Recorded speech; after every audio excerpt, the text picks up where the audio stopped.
The warm morning sun of Savannah spilled through towering live oak trees, their branches draped in long strands of Spanish moss that swayed gently in the humid air. The cobblestone streets still held the cool breath of night, carrying the scent of jasmine, river water, and distant ocean salt. The city was slowly waking, blending its historic charm with the polished shine of modern luxury that had begun reshaping its skyline.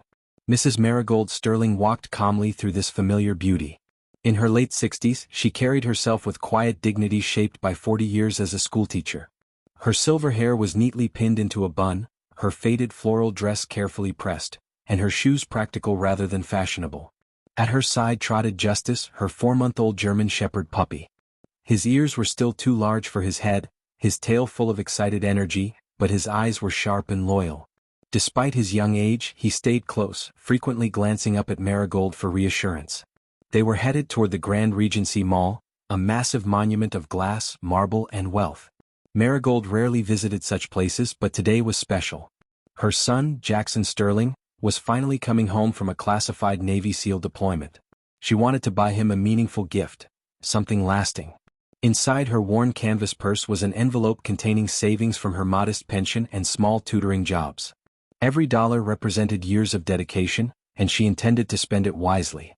As they entered the mall, the humid southern air was replaced by cold, artificial perfection.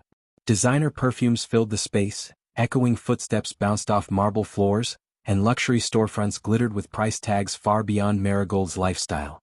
She kept Justice close as they walked past shoppers dressed in tailored suits and silk dresses. Some glanced at her kindly, others with thinly veiled judgment. Her attention settled on a high-end watch boutique, the Gilded Rose, known for precision timepieces. As she paused near the entrance, loud laughter shattered the calm. A group of young men approached, dressed in expensive clothes and arrogance. Leading them was Sterling Stone Blackwell, the son of a powerful real estate tycoon. He walked as if the mall belonged to him, his sneer practiced, his confidence unearned. Stone's eyes locked onto Marigold. He didn't see a retired teacher or a devoted mother. He saw someone who didn't belong. "Well, boys," he mocked loudly, "looks like the mall started accepting yard sale donations." His friends laughed. Justice let out a low protective growl, stepping closer to Marigold. "Good morning," she replied calmly, her voice steady.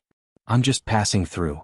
Stone stepped closer, insult after insult spilling from his mouth. He mocked her clothes, her puppy, her presence. When Marigold calmly mentioned that she was shopping for her son, a man serving the country, Stone's smile hardened.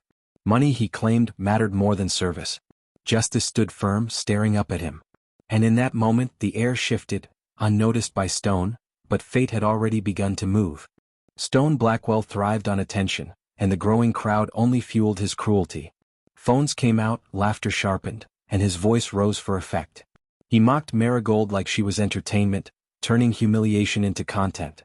Justice barked sharply, his small body trembling with instinctive loyalty. Stone smirked.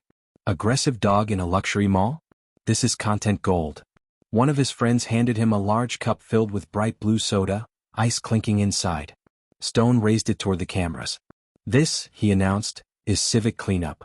Before anyone could stop him, he ripped off the lid and hurled the freezing liquid over Marigold's head.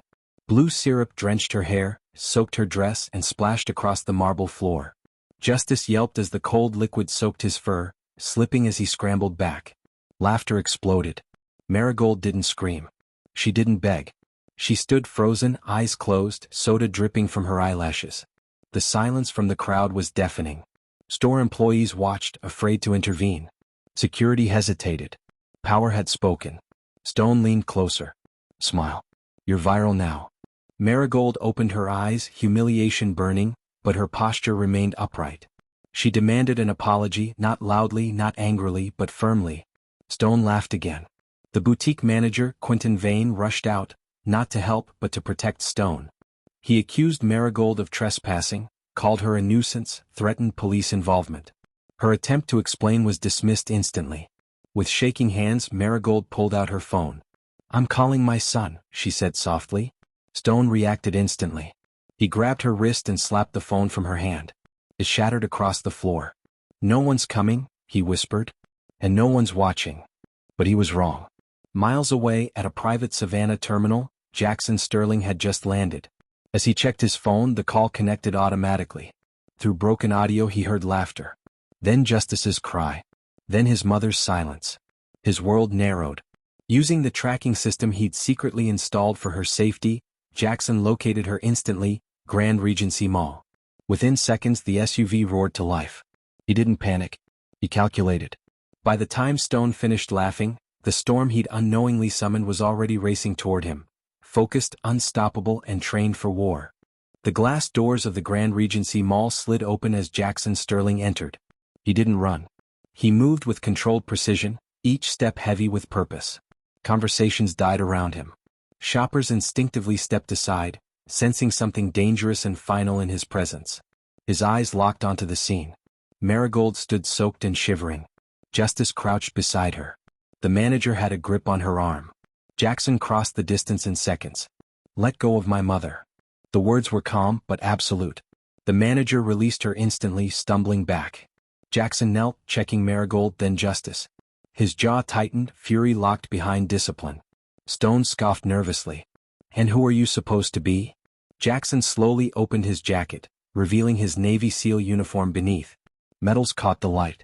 The trident gleamed. "My name is Commander Jackson Sterling." The mall fell silent. Stone tried to flee. Jackson stopped him effortlessly, pinning him against a pillar with surgical control. Police arrived moments later, alerted by multiple witnesses and security feeds already preserved. Charges were read: assault on an elderly woman, animal cruelty, destruction of property. Stone's father arrived, offering money, checks, silence. Jackson refused. "My mother's dignity isn't for sale." The billionaire left defeated. Stone was taken away in handcuffs. Cameras now captured not cruelty, but justice. Later that evening, Savannah glowed softly under the setting sun as Jackson drove his mother home. Justice slept peacefully between them, collar jingling gently. The chaos of the mall felt distant now. At home, neighbors gathered with quiet support. News spread fast. But inside the small cottage, only peace mattered. Days passed. Jackson repaired fences, tended gardens, restored what time and absence had worn down. Justice followed him everywhere, stronger now, proud. A package arrived, gifted by the mall's owner. A custom collar for Justice, engraved with a silver trident. Marigold smiled through tears. On Jackson's final day of leave, they walked together beneath Savannah's oak trees. Mother, son, dog. Honor restored. Love affirmed. And the city remembered.